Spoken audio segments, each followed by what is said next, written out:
This video is one of a series of lessons on how to use IntelliScore to help you transcribe music. You can download IntelliScore from www.intelliscore.net. Today I'm going to show you how to convert audio recordings to MIDI files and work with the resulting notation. You may have two questions at this point.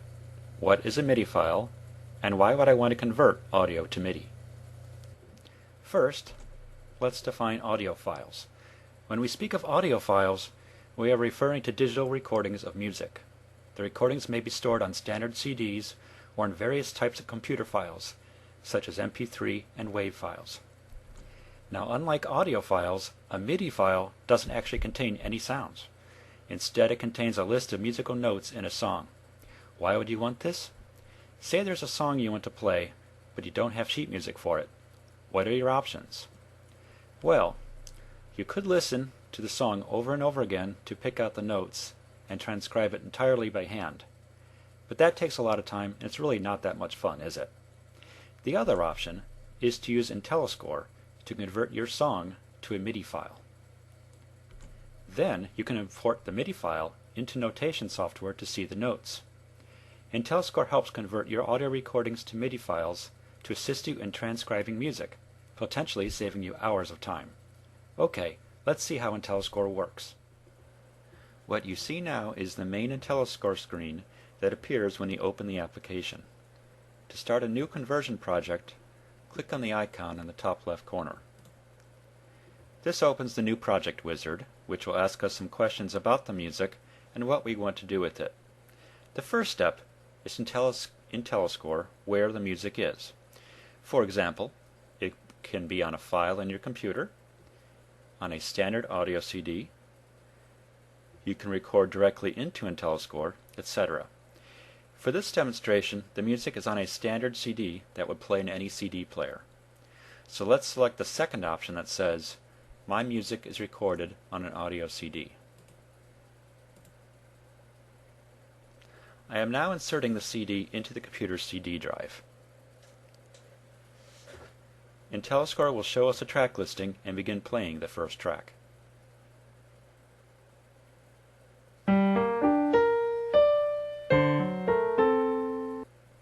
The first track is a snippet of a song I wrote named Transform Me.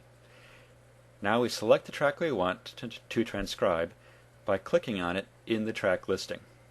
For this lesson, I'm going to leave the first track selected and then click the Transfer Track button.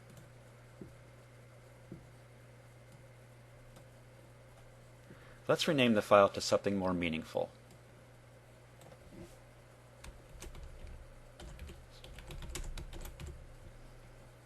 Click Save. IntelliScore is now transferring the CD track to the computer. As you can see, the music track is now right in here. But we're not done yet. We still need to convert it to a MIDI file. Click Next. Now we tell IntelliScore whether or not we know what instruments comprise the original audio. If we wanted to create a multi-instrument, multi-track MIDI file, we would indicate the first choice, I know what instruments comprise the original audio. For this lesson, we only need a single-track MIDI file, and the audio contains only one instrument anyway, so let's select the second option. I do not know what instruments comprise the original audio. Click Next. As you can see, we are reminded that all the notes will be written to one MIDI track. Click Yes to continue. Now we select what instrument sound we want to hear when we play back our MIDI file. It doesn't need to be the same instrument that the original audio was recorded with. There are many instruments to choose from. Just for fun, let's select harpsichord. Click Next. Here we make a choice based on how we are going to use the MIDI file. IntelliScore can either create a MIDI file optimized for listening or optimized for notation. For this lesson, we want to work with notation. So let's select the notation timing option. Click Next.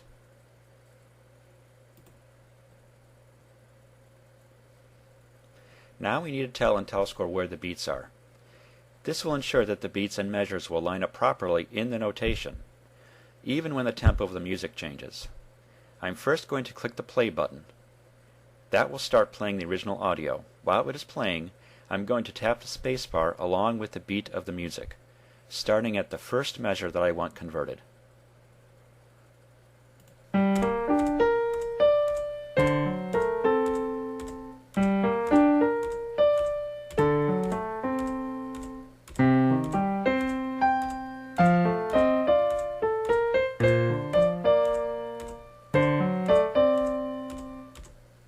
Okay, now after clicking the stop button, the tap extender window may appear. If the tempo remains steady throughout the music, you can tap only a portion of the music, and IntelliScore can extend your tapping to the beginning and/or end of the music. For best results, however, you should tap during the entire portion of the audio that you want converted. I tapped the entire thing, so I'm just going to click Cancel to get out of this window. You can see that according to our tapping, the music contains 32 beats at an average tempo of 111 beats per minute. Click Next. Here we set the timing resolution. We could leave it at Auto Detect, but that may result in a lot of short duration events, such as 30-second notes, and we may not want to deal with those in the notation. Assuming I tapped at every quarter note in the previous step, I'm going to select eighth notes, since there were 2 notes per quarter note. Click Next. Of course, we need a name for our MIDI file that is about to be created. Let's just accept the name IntelliScore suggests for us. Click Next. Okay, we're done with the wizard. Click Finish, and off it goes.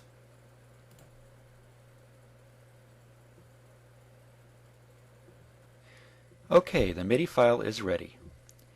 As you can see, IntelliScore has not only created a MIDI file from our CD track, it has also estimated the key of the music, tuning, tempo, and meter. Now we can start using our MIDI file. First, let's just listen to it and compare it with the original music from the CD. Click on the Sync Player button. Okay, let's listen to the original audio and then the MIDI.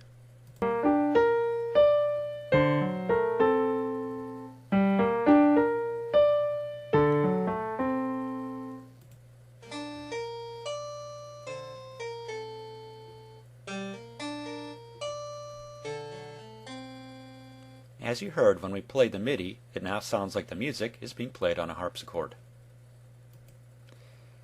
That's a pretty good starting point to help us with transcribing this music, but we'll want to clean it up.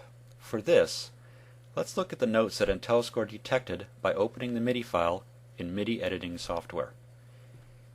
We have configured IntelliScore to use Anvil Studio as our MIDI editor software. The basic version of Anvil Studio is included with IntelliScore. IntelliScore opens Anvil Studio and imports our MIDI file. Anvil Studio offers several different ways to work with the notes in the MIDI file. To see it in standard notation, select View, Composer. In addition to the notation, we can see the chord names that IntelliScore detected above the staff. Here is the detected key signature and meter. Now let's edit and clean up the transcription. First, although the meter is shown as 3/4 time, I really think it should be 4/4 time. So just select the new time signature, and now it's fixed. Now let's remove this high-pitched note that doesn't belong here. We can right-click on it and select Remove Note. There you go. While we're here, we can easily transpose the notation if we desire. Select Track, Transpose, Entire Track.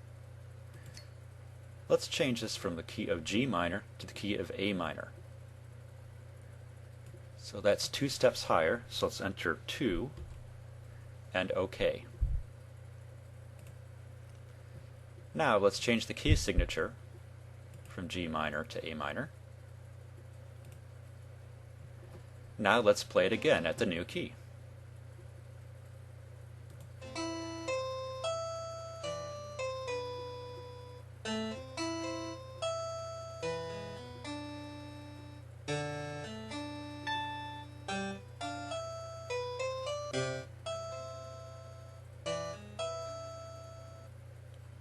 and we can continue editing the MIDI file in this manner. When we are satisfied with our transcription, we can select File, Save Song to save all our edits. That concludes this lesson. For more information on IntelliScore and to view more lessons,